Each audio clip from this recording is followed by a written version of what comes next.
Hello प्यारे बच्चों, कैसे हो आप सभी और कैसी चल रही है आपकी बोर्ड एग्जाम 2022 की प्रिपरेशन। देखो बच्चों, डिपेंड नहीं करता कि आप इस समय क्या क्या पढ़ रहे हो और क्या डिपेंड करता है कि क्या तैयारी आपने की है। डिपेंड यह करता है कि जो आपने तैयारी की है क्या हुआ बोर्ड एग्जाम के लिए इम्पोर्टेंट है कि नहीं है। तो प्यारे बच्चों, आप जो कुछ पढ़ रहे हो, ठीक है, जितना भी आपने पढ़ा हुआ है, नहीं डिपेंड करता कि वो इम्पोर्टेंट है या नहीं इम्पोर्टेंट है। मान लीजिए कि जो आपने पढ़ा है वो इम्पोर्टेंट ना हुआ तो आपके बोर्ड एग्जाम में पढ़े ना पढ़े कोई फायदा नहीं होगा। तो इसलिए प्यारे बच्चों, हम आपके लेकर आए हैं धमाका सीरीज। यानी कि ये धमाका सीरीज क्या है और ये कैसे क्या है, इसमें सब कुछ क्या मिलने वाला है, ये सब कुछ आपको इस वीडियो में मिलेगा। ठीक है, पढ़ने के साथ आपको ये भी पता हो जाएगा कि क्या मैं पढ़ रहा हूँ, क्या वह बोर्ड एग्जाम की दृष्टि से इम्पोर्टेंट है या फिर नहीं। तो बच्चों, आज की इस वीडियो में हम आपको धमाका सीरीज के अंतर्गत चैप्टर 1 से लेकर चैप्टर 14 तक, यानी कि जो आपकी क्लास 10th विज्ञान साइंस है, वो आपके चैप्टर 1 से लेकर चैप्टर 14 तक है। यानी तो आपके बोर्ड एग्जाम का पेपर बच्चों कितने नंबर का होता है? 70 मार्क्स का होता है ना। कितने मार्क्स का होता है बच्चों? कितने मार्क्स का होता है आपके बोर्ड एग्जाम में जो पेपर होता है वो 70 मार्क्स का होता है। ठीक है, तो ये समझिएगा 70 मार्क्स में आपका चैप्टर नंबर 1 से चैप्टर नंबर 14 तक आपके टोटल 65 प्लस नंबर आपके चैप्टर 1 से चैप्टर 4 तक आते हैं, सॉरी चैप्टर 14 तक आते हैं।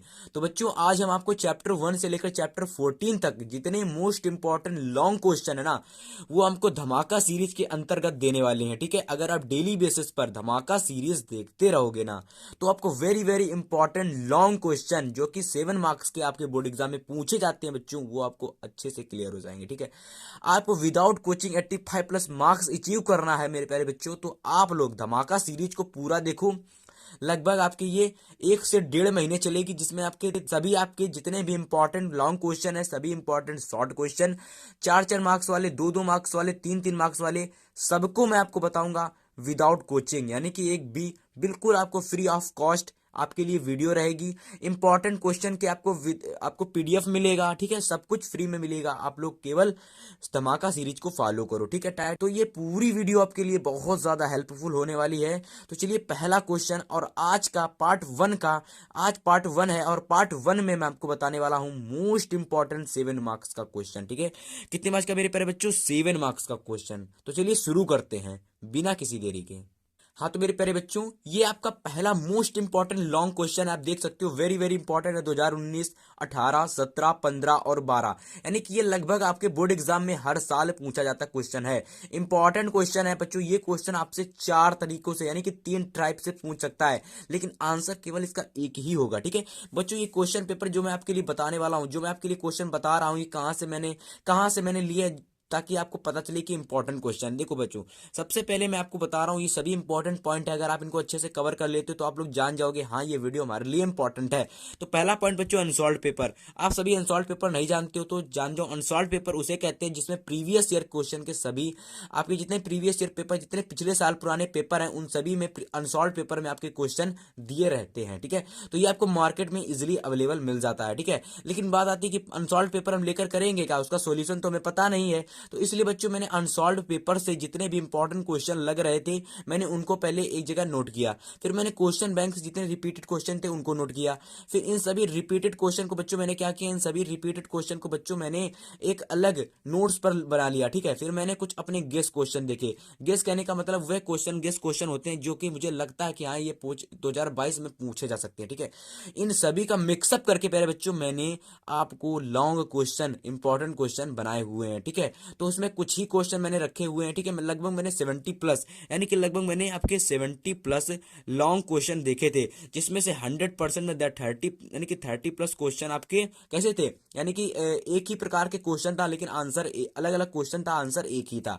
तो ये समझिए ये 30 क्वेश्चन आपको मैं केवल 15, केवल अगर मैं पूरे चैप्टर में अगर मैं बात करूं, केवल आप 15 क्वेश्चन अगर आप तैयार कर लेते हो प्यारे बच्चों, तो इससे बाहर एक क्वेश्चन भी नहीं पूछा जाएगा। ठीक है, यानी कि 15 question biology, 15 question science, 15 question आप फिजिक्स के तैयार कर लो, इससे बाहर एक भी क्वेश्चन आपका नहीं पूछा जाएगा। ठीक है, सिंपल लैंग्वेज में आपको क्वेश्चन बताने वाला हूं, तो पूरी वीडियो को आप एंड तक देखिएगा। चलिए देरी नहीं करते, शुरू करते हैं इस वीडियो को। ठीक है प्यारे बच्चों, ये पहला टाइप क्वेश्चन किस प्रकार से पूछा जा सकता है, चलिए देखते हैं। देखिए क्वेश्चन पूछा गया प्रकाश संश्लेषण की परिभाषा तथा इसकी रासायनिक अभिक्रिया का समीकरण बताइए। यानी कि प्रकाश संश्लेषण की डेफिनेशन, ठीक है, यानी कि प्रकाश संश्लेषण की डेफिनेशन आपको बतानी है, लाइक आपको रासायनिक अभिक्रिया बतानी है, ठीक है, इसका समीकरण देना है। यानी कि जो आपकी रासायनिक अभिक्रिया प्यारे बच्चों, इसका आपको क्या देना है, समीकरण देना है। समीकरण कहने से तात्पर्य आपको एक रिएक्शन देनी है इसकी, ठीक है। तो अब आप कहेंगे सर ये रिएक्शन वगैरह ये क्वेश्चन तो छोटा लग रहा है, लेकिन अगर आपसे लॉन्ग में पूछा जाए ना, प्रकाश संश्लेषण से संबंधित क्वेश्चन लॉन्ग में अगर आपसे पूछा जाए बच्चों, तो आपको जो मैं बताऊंगा वो लिखना है, ठीक है। सेकंड टाइप इसका प्यारे बच्चों है कि प्रकाश संश्लेषण किसे कहते हैं। यानी कि प्रकाश संश्लेषण किसे कहते हैं, प्रकाश संश्लेषण की क्रिया विधि का वर्णन कीजिए। ये क्वेश्चन थोड़ा सा आपको समझ में आ रहा होगा कि लॉन्ग है, क्योंकि यहाँ पर वर्णन की बात की जाए, क्या किया गया, वर्णन कीजिए। चलिए इसे थर्ड टाइप इसका देख लेते हैं बच्चों। थर्ड टाइप है इसका प्रकाश संश्लेषण की परिभाषा यानी डिफिनीशन लिखिए, और प्रकाश संश्लेषण की प्रकाशिक अभिक्रिया। ये देखिए ये क्वेश्चन आपका इंपॉर्टेंट है। यानी कि प्रकाशिक अभिक्रिया क्या पूछा गया, प्रकाशिक अभिक्रिया का वर्णन कीजिए। किसका वर्णन कीजिए, प्रकाश संश्लेषण की प्रकाशिक अभिक्रिया का वर्णन कीजिए। यानी कि यहाँ पर प्रकाशिक अभिक्रिया दे दिया गया, लेकिन अगर आप लोग लॉन्ग क्वेश्चन लिख रहे हैं बच्चों, तो वहां पर प्रकाशिक अभिक्रिया तथा अप्रकाशिक अभिक्रिया दोनों ही आपको लिखनी पड़ेगी। अगर आप दोनों लिखोगे तो आपका पूरा फुल में फुल मार्क्स मिलेगा। यानी कि आपको 7 मार्क्स आपको आसानी से मिल जाएंगे, एग्जामिनर एक भी नंबर नहीं काटेगा।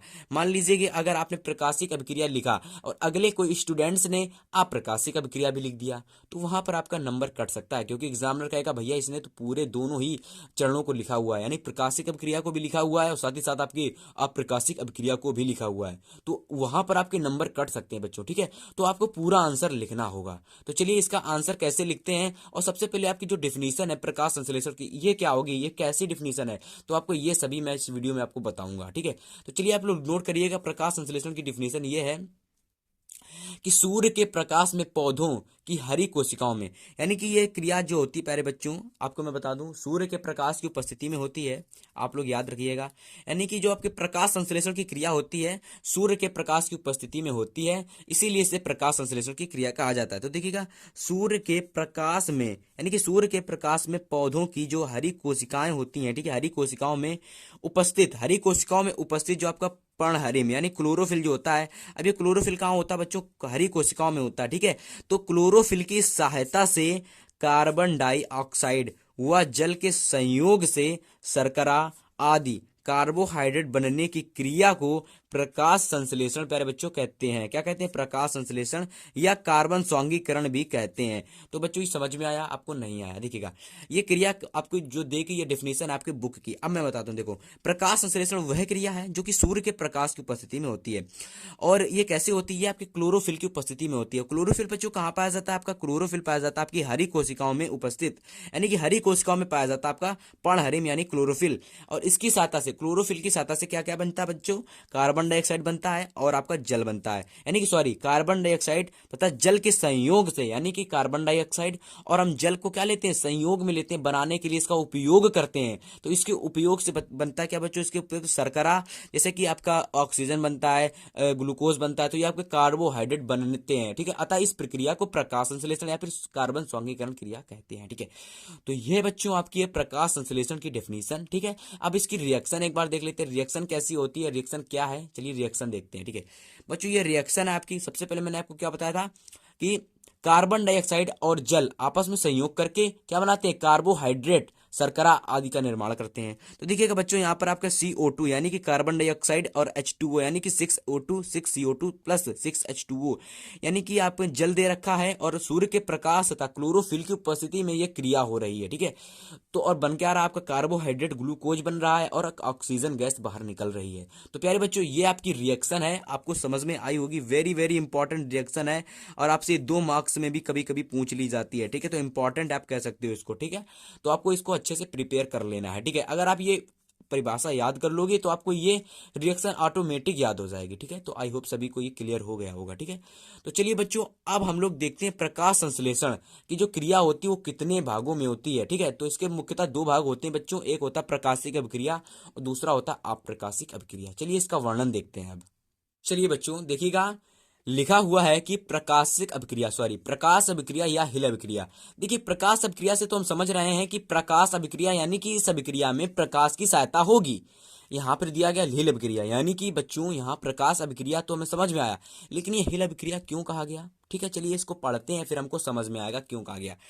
तो देखिए लिखा हुआ प्रकाश अभिक्रिया का अध्ययन, यानी कि प्रकाश अभिक्रिया का अध्ययन सर्वप्रथम हिल नामक वैज्ञानिक ने किया था। किसने किया था बच्चों? प्रकाश अभिक्रिया का अध्ययन सर्वप्रथम हिल नामक वैज्ञानिक ने किया था। ठीक है, इतना तो हमें क्लियर हो गया कि जो प्रकाश अभिक्रिया थी, ठीक है, यानी कि प्रकाश संश्लेषण का जो पहला पार्ट है बच्चों, प्रकाश अभिक्रिया, इसका अध्ययन किसने किया था? हिल नामक वैज्ञानिक ने किया था। ठीक है, जैसा बता रहा हूं वैसा नोट करो, और वैसा अगर बोर्ड एग्जाम में लिखोगे ना तो एक भी नंबर कटने में कोई भी दिलचस्पी नहीं लेगा आपका एग्जामिनर। ठीक है, काटेगा तो वो बड़ा ही बेरहम किस्म का व्यक्ति होगा। ठीक है, तो प्रकाश अभिक्रिया का अध्ययन सर्वप्रथम हिल नामक वैज्ञानिक ने किया था, इसीलिए इसे हिल अभिक्रिया कहते हैं। क्या कहते हैं बच्चों? हिल अभिक्रिया कहते हैं। क्यों कहते हैं? क्योंकि इसका अध्ययन किसने किया था? हिल नामक वैज्ञानिक ने किया था। ठीक है, अब इन्होंने क्या किया? इन्होंने कहा कि यह क्रिया हरित लवकों के ग्रहण में क्लोरोफिल की सहायता से होती है। ठीक है, तो इन्होंने क्या कहा था बच्चों की यह क्रिया हरित लवकों के ग्रहण में उपस्थित क्लोरोफिल की सहायता से होती है। किसकी सहायता से होती है बच्चों? क्लोरोफिल की सहायता से होती है। और क्लोरोफिल कहाँ पाई जाती है? हरित लवकों के ग्रहण में। ठीक है, फिर से सुनिएगा, इन्होंने कहा था कि यह क्रिया हरित लवकों के ग्रहण में उपस्थित क्लोरोफिल की सहायता से होती है। ठीक है, और फिर इन्होंने कहा था यह निम्नलिखित पदों में पूर्ण होती है। अब इसके कौन कौन से पद होते हैं उसको देखते हैं एक बार। ठीक है, नजरअंदाज नहीं करते हैं, उसको एक बार देखते हैं। ठीक है, देखते हैं और आप लोग उसको नोट करना, और 1 से 2 बार वीडियो को देख लेना, और 1 से 2 बार रिपीट कर लेना, बस आपको आंसर तैयार हो जाएगा। बस ठीक है, यही आपका एक समझ सकते हो एक अच्छा तरीका है। ठीक है, तो चलिए पहला चरण देखते हैं बच्चों। पहला चरण हमारा है कि सूर्य के, ठीक है, पहला चरण क्या है बच्चों? पहला चरण है कि सूर्य के प्रकाश को अवशोषित कर, कौन अवशोषित करता है अभी पता चलेगा, कि सूर्य के प्रकाश को अवशोषित कर हरित लवकों के ग्रहण में उपस्थित पर्णहरिम सक्रिय हो जाता है, और एडीपी से एटीपी का निर्माण होता है, तथा एटीपी में प्रचुर मात्रा में ऊर्जा संचित हो जाती है। क्या कुछ समझ में आया? नहीं आया? देखिए, सूर्य के प्रकाश को अवशोषित कर, यानी कि सूर्य के प्रकाश को अवशोषित कर हरित लवकों के ग्रहण में उपस्थित, यानी कि सूर्य के प्रकाश को अवशोषित करके हरित लवकों के जो ग्रहण में पर्णहरिम यानी कि क्लोरोफिल उपस्थित होता है वह सक्रिय हो जाता है, यानी कि जो हरे कलर का पदार्थ होता है आपका, जो पत्तियों में हरे कलर का पदार्थ होता है वह सक्रिय हो जाता है, और एडीपी से यानी कि एडेनोसिन डाइफास्फेट से एडेनोसिन ट्राइफास्फेट का निर्माण होता है। कैसे होता है ये? कैसे होता है निर्माण? जब आपका सूर्य का प्रकाश को अवशोषित कर लिया जाता है। कौन अवशोषित करता है? हरित लवकों के ग्रहण में उपस्थित क्लोरोफिल जब सक्रिय हो जाता है तो उस समय एडीपी से एटीपी का निर्माण होता है, तथा एटीपी में, और उसी समय एटीपी के निर्माण में एटीपी में प्रचुर मात्रा में ऊर्जा जो होती है संचित हो जाती है। ठीक है, तो ये आपको क्लियर हो गया होगा पॉइंट। ठीक है, तो एक बार और पढ़ लेना आप लोग अच्छे से, आपको सब कुछ क्लियर हो जाएगा। ठीक है, स्क्रीनशॉट ले लीजिएगा। चलिए सेकंड पॉइंट क्लियर करते हैं, इसका सेकंड चरण। चलिए बच्चों, सेकंड चरण है इसका कि ऊर्जावित, यानी कि ऊर्जावृत मतलब कि जिसमें ऊर्जा संचित हो। ठीक है, तो ऊर्जावित क्लोरोफिल, यानी क्लोरोफिल अब क्या कर देखिएगा, सूर्य के प्रकाश को अवशोषित किया उसने तो ऊर्जा तो जाहिर सी बात होगी, तो ऊर्जावित क्लोरोफिल, उसमें ऊर्जा है किसमें? क्लोरोफिल में। तो ऊर्जावित क्लोरोफिल द्वारा, यानी कि ऊर्जावित क्लोरोफिल जिसमें ऊर्जा, किसमें? क्लोरोफिल में। तो ऊर्जावित क्लोरोफिल द्वारा जल का H+ तथा OH आयनों में प्रकाश अपघटन होता है। अब कैसे होता है देखिए, प्रकाश अभिक्रिया द्वारा H+ तथा OH- आयनों में अपघटन होता है। कैसे होता है? जब जल को हम लोग ऊर्जावित क्लोरोफिल के द्वारा प्रकाश की उपस्थिति में अपघटन होता है। किसका होता है? H2O का होता है। देखिए कैसे हो रहा है, यहाँ पर H2O जल के 4 अणु हैं। ठीक है, ऊर्जावित क्लोरोफिल की उपस्थिति में 4 अणु हाइड्रोजन के टूटे और 4 अणु हाइड्रोक्साइड यानी कि OH- आयन के टूटे। अब आपको पता होगा कि H+ पर यानी कि हाइड्रोजन पर प्लस का चार्ज होता है, और OH पर माइनस का चार्ज होता है। ठीक है, तो ये आपको सेकंड पॉइंट क्लियर हो गया होगा। मैं आपसे ये क्या करता हूँ, कोशिश करता हूँ कि ऊर्जावित क्लोरोफिल द्वारा जल का H+ तथा OH- आयनों में प्रकाश अपघटन होता है। और कैसे होता है देखिएगा, H2O के 4 अणु ऊर्जावृत क्लोरोफिल की उपस्थिति में टूटकर H+ और OH माइनस में टूट जाते हैं, और इस पर चार्ज और इस पर चार्ज हम लोग चार चार चार्ज कर देते हैं, यानी कि दोनों पूरी समीकरण को बैलेंस कर देते हैं। बैलेंस कब होगी? जब चार इधर होगा और चार इधर होगा, चार इधर होगा, समीकरण बैलेंस हो जाएगी। ठीक है, तो आई होप सभी को ये 2 पॉइंट समझ में आए होंगे। ठीक है, तो आगे बढ़ते हैं, आगे की कहानी शुरू करते हैं अब हम। चलिएगा बच्चों, तीसरा जो पॉइंट है हमारा प्रकाशिक अभिक्रिया का तीसरा पद है, वह यह है कि जल के प्रकाशिक अपघटन से, यानी कि जल का प्रकाशिक अपघटन हुआ था, क्या हुआ था? वहां पर OH माइनस आयन मिला था और H प्लस आयन मिला था। ठीक है, तो जल के प्रकाशिक अपघटन से उत्पन्न क्या उत्पन्न हुआ था? OH माइनस आयन उत्पन्न हुआ था और H प्लस आयन उत्पन्न हुआ था। ठीक है, 2 आयन उत्पन्न हुए थे। कौन कौन से आयन उत्पन्न हुए थे? OH और H प्लस। तो बात हो रही है OH की, कि प्रकाश अभिक्रिया के अपघटन से उत्पन्न OH आयन परस्पर मिलकर पानी और ऑक्सीजन बनाते हैं, यानी कि OH माइनस आयन परस्पर मिल जाते हैं, यानी कि संघनन होता है। ठीक है, परस्पर मिलने की क्रिया संघनन होता है, यानी कि जब कोई भी तत्व परस्पर मिले और एक ही प्रकार के हों तो वो संघनन होता है। उसके ऊपर किसके उपलक्ष्य में होती क्रिया? संघनन। ठीक है, तो OH माइनस आयन परस्पर मिलकर पानी और ऑक्सीजन बनाते हैं। ऑक्सीजन गैस जो होती है बच्चों, वो मुक्त रूप से, यानी कि मुक्त रूप से बाहर निकल जाती, उड़ जाती है, और स्टोमेटा द्वारा बाहर, किसके द्वारा बाहर निकलती है? स्टोमेटा द्वारा बाहर निकल जाती है। ठीक है, यहाँ बात हो रही पादपों की। ठीक है, समझ में आया? पादप यानी कि पौधों की बात हो रही। तो किसके ऊपर, यानी कि किसका संघनन हो रहा था? OH माइनस आयन का हो रहा था। और याद होगा आपको कि वहां 4 अणु टूट रहे थे, तो यहाँ पर मैंने 4 रख दिया। ठीक है, तो OH माइनस आयन का परस्पर यानी कि संघनन हुआ, तो H2O बना था, और आपका ऑक्सीजन, ये ऑक्सीजन बच्चों कहाँ से निकली थी? आपकी एस्टोमेटा से निकली थी। कहाँ से निकली थी? एस्टोमेटा से। ठीक है, तो आई होप सभी को तीसरा पॉइंट भी क्लियर हो गया होगा। ठीक है, एक बार आप लोग फिर से पढ़ोगे, आपको अच्छे से क्लियर हो जाएगा। ठीक है, चलिए चौथा देखते हैं।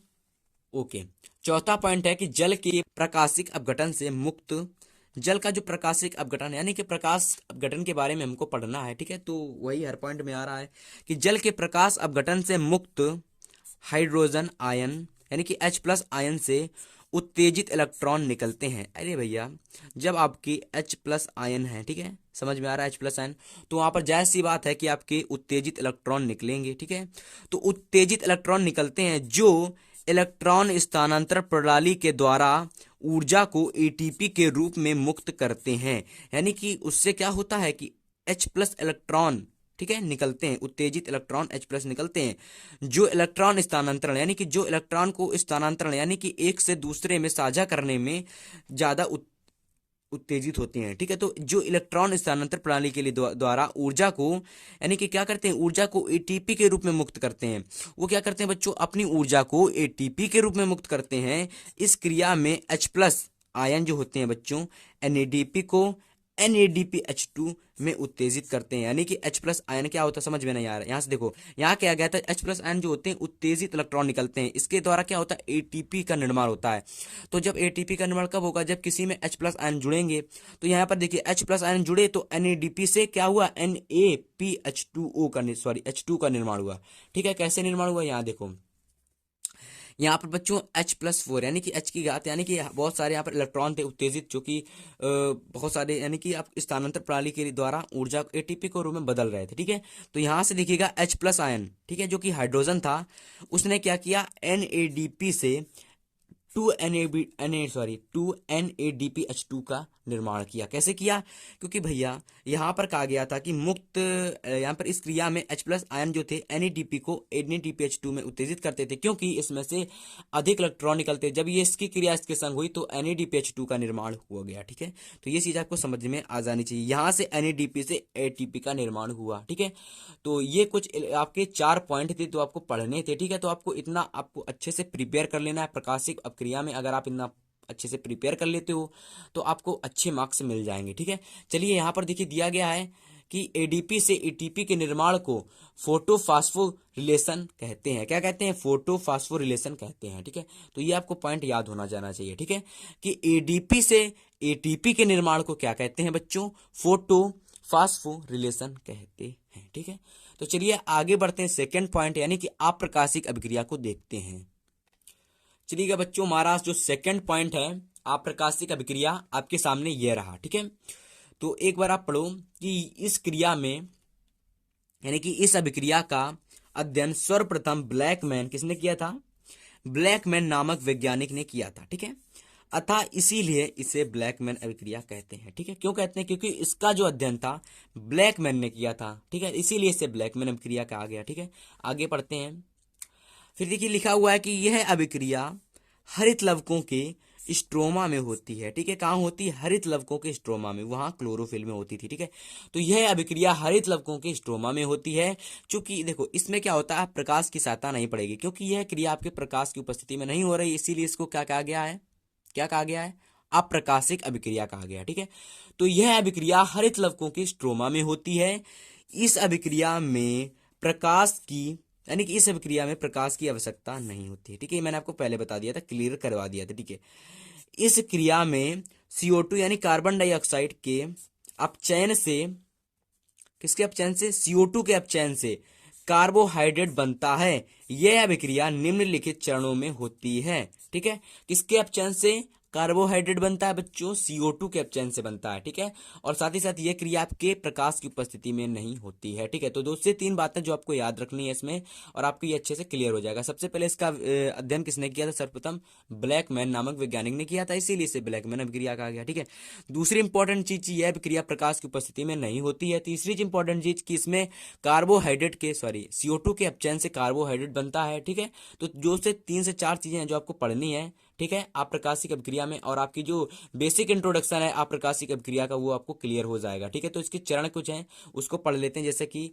आपकी प्रकाशिक अभिक्रिया में चरण थे। ठीक है, उसी प्रकार इसमें है पहला चरण कि CO2 के 6 अणु यानी कि कार्बन डाइऑक्साइड के 6 अणु कोशिकाओं में उपस्थित रिबोलज, किसके? रिबोलोज डाइफास्फेट यानी RDP से संयोग करके 12 अणु फास्फोग्लिसरिक अम्ल यानी कि PGA के बनाते हैं। ठीक है, कैसे बनता है? देखो CO2 के जो 6 अणु होते हैं वो कोशिकाओं में उपस्थित रिबोलोज डाइफास्फेट यानी रिबोलोज डाइफास्फेट नहीं कह पा रहे तो ये समझिएगा, CO2 के 6 अणु कोशिकाओं में उपस्थित आपके RDP से संयोग करके 12 अणु के आर यानी कि PGA बनाते हैं। ठीक है, तो आपको RDP और PGA याद रखोगे तो आपको ज्यादा बेटर रहेगा, क्योंकि इसका इतना लंबा नाम आपको नहीं याद रखना है।